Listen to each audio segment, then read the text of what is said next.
Avada dana namidam maharaja mahandam Maharaja Thamudina umimya ida avada dana nama ijandana suraga Mahada jije myamya lababei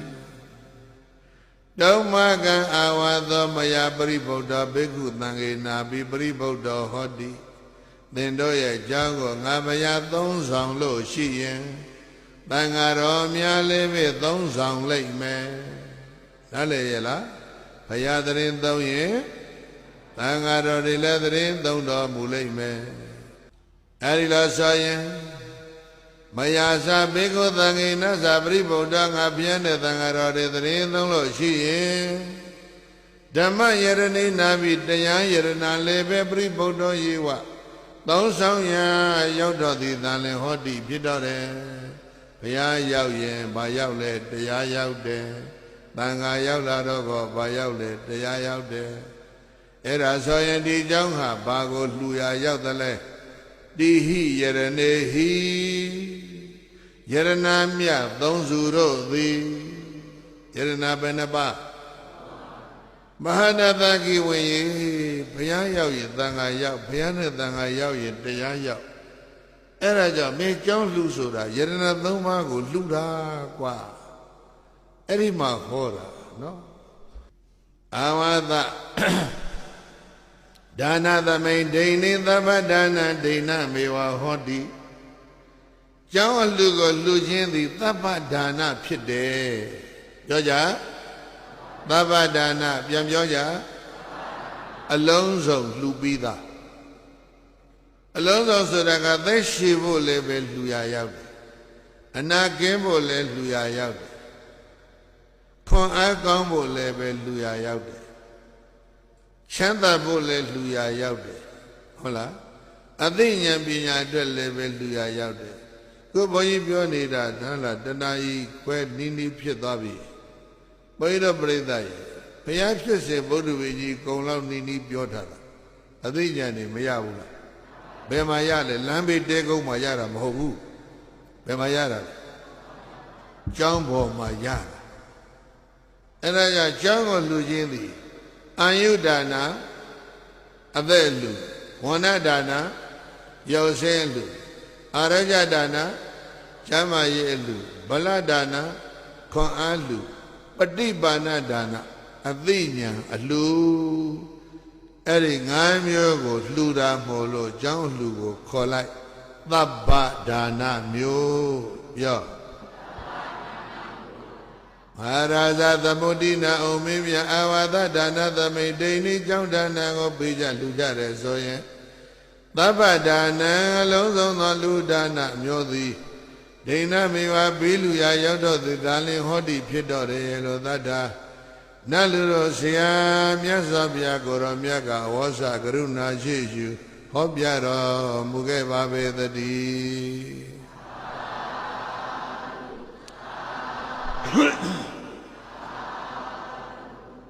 သဗ္ဗဒါနမျိုးလို့ဘုန်းကြီးတို့ကျောင်းတကာကျောင်းမတွေမှတ်သွားကြနောက်ဒုတိယမတ်စရာကဧကဒါနာဗါလေဘုန်းကြီးတို့ပရိသတ်တွေအားလုံးနော်ဘုန်းကြီးတို့တွေပါဝင်အမိဝါကောင်းထဲမှာ6 လ 10 လလောက်နေပြီးမှအပြင်ထွက်လာခဲ့ကြတာအဲ့ဒီဒုက္ခကိုပရိသန္တိဒုက္ခဇာတိဒုက္ခခေါ်တယ်မဟုတ်လားဘယ်လိုနေခဲ့ရလဲဘယ်လောက်ဆင်းရဲတယ်ဆိုတာခုအကုန်လုံးမေ့ကုန်ပြီဘယ်သူမှမပြောနိုင်ဘူးနော်ဇာတိပိဒုက္ခတော့ရွတ်တတ်တယ်ဘယ်လောက်ဆင်းရဲမှဘယ်သူမှမသိတော့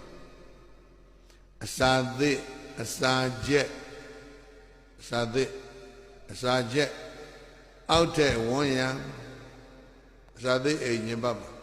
အစာဟောင်းအိမ်မစင်းလေးအောက်ပါချက်အောင်တော့အဲ့ဒီနှစ်ထုပ်အထုပ်ကြီးနှစ်ထုပ်ကြားမှာညှိနံပိုးလောက်တပွားပွားသလိပ်တချွဲချွဲသွေးတွေပြည်တွေကြားထဲမှာနေရတာ6 လ 10 လလေအစာသေးအစာချင်းအောက်တဲ့ဝန်းရပုံနာညီလောင်ချင်းမြောင်းမဲမိုက်မိဝမ်းတိုင်းွယ်ပင်၌လောက်လို့မစင်တဲ့ကလက်ကလေးလို့ အဲ့ဒီလောက်ဆင်းရဲတဲ့ပရိသတ်နေရခြင်းဒုက္ခကိုပယ်ဖြောက်နိုင်သောအလှူဒါနဟာကြောင်းအလှူမှတပါတခြားမရှိဝိသခာလည်းပြောတယ်အနာတပိလည်းပြောတယ်နော်ဗိမိသာရလည်းပြောတယ်ခုပြောနေတာကတော့မဟာနာမတာကိဝေနောက်ဆုံးကြောင်းဧရာဇမဟာရာဇသမုဒ္ဒိနာဥမေမြအာဝသဒနာသာအနုဘာဝိနာကြောင့်ဒါနရဲ့စွမ်းတတ္တိကြောင့်ဘဝေနိဗ္ဗတတဘဝမကုံသေးလို့မြတ်ပရိသတ်နေနေရအောင်မဲ့ကြောင့်လို့ရှင်တို့အတွက်သဗ္ဗတာဓိကတဂဗ္ဗဝါသောကျင်းမြောင်ကြတ်တဲ့ညစ်သေးသောပရိသတ်နေရခြင်းသည်နတ္တိမရှိတော့ဘူးကျောင်းဆောင်လှူတဲ့ကောင်းမှုရှင်တွေဘဝမကုံသေးလို့ပရိသတ်နေရအောင်မဲ့ဆိုရင်ကျင်းမြောင်ကြတ်တဲ့ညစ်သေးတဲ့ပရိသတ်နေဒုက္ခမရှိတော့ဘူးဒါဘုရားစွာဘုရားပြောနော်ဒီတော့ပရိသတ်နေရတဲ့ဆင်းရဲဒုက္ခကိုပယ်နိုင်သောကုသိုလ်ဟာကြောင်းအလှူမှတပါးတခြားမရှိဘူးဒီနှစ်ချက်အဲ့ဒါပရိသတ်နေခြင်းဆင်းရဲဘဝရဲ့အဆဆုံးဒုက္ခကိုကျောင်းသားကဖယ်ပေးတာမို့လို့ဒီကြောင်းအလှူကိုခေါ်လိုက်ကြဧကဒါနာအလေးဝိဟာရဒါနသံဃတဧကဗုဒ္ဓေနဝဏိတံသံဃတယာလိမင်းမလွတ်လပ်စွာတရင်သုံးတဲ့သံဃာတော်ပေါင်းအားဝိဟာရဒါနဗိမာသာဆံကျောင်းသိင်္ဂလူဒန်းတဲ့ဒါနမျိုးကိုဧကဒါနံတိပရိသတ်နေခြင်းဆင်းရဲဒုက္ခကိုလည်းပယ်ဖြောက်နိုင်သောကြောင့်ဧကဒါနမျိုးဟူ၍ဗုဒ္ဓေဤကင်းငါသေတုပုဏ္ဏမူကုန်သောဘုရားဆူဆူတော်သည်ဝဏိတံကရုဏာရှိရှုချီးမွမ်းတော်မူအပ်ပေကောင်းသတည်း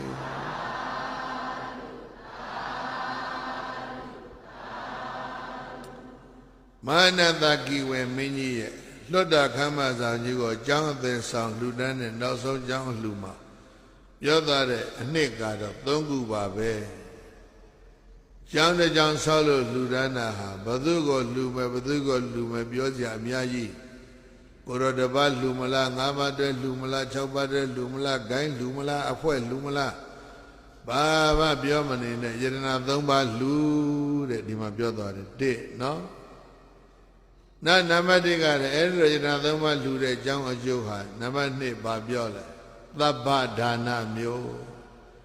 အသက်ကိုလည်းရှိစေတယ်ရုပ်ဆင်းလည်းကောင်းစေတယ်ကျမ်းမာရေးလည်းကောင်းစေတယ်ခွန်အားလည်းကောင်းစေတယ်သိဉာဏ်လည်းကောင်းစေတယ်ကောင်းကျိုး၅မျိုးတစ်ပြိုင်တည်းပေးလို့ဘာခေါ်လဲသဗ္ဗဒါနဘယ်လိုမှပယ်ဖြောက်ခြင်းကမတတ်နိုင်တဲ့ပရိသတ်နဲ့နေရတဲ့ဆင်းရဲဒုက္ခကိုပင်လျင်ပယ်ဖြောက်နိုင်သောကြောင့်ဘာဒါနခေါ်အောင်မလဲဧကဒါနခေါ်တယ်။ကဲအားလုံးပရိသတ်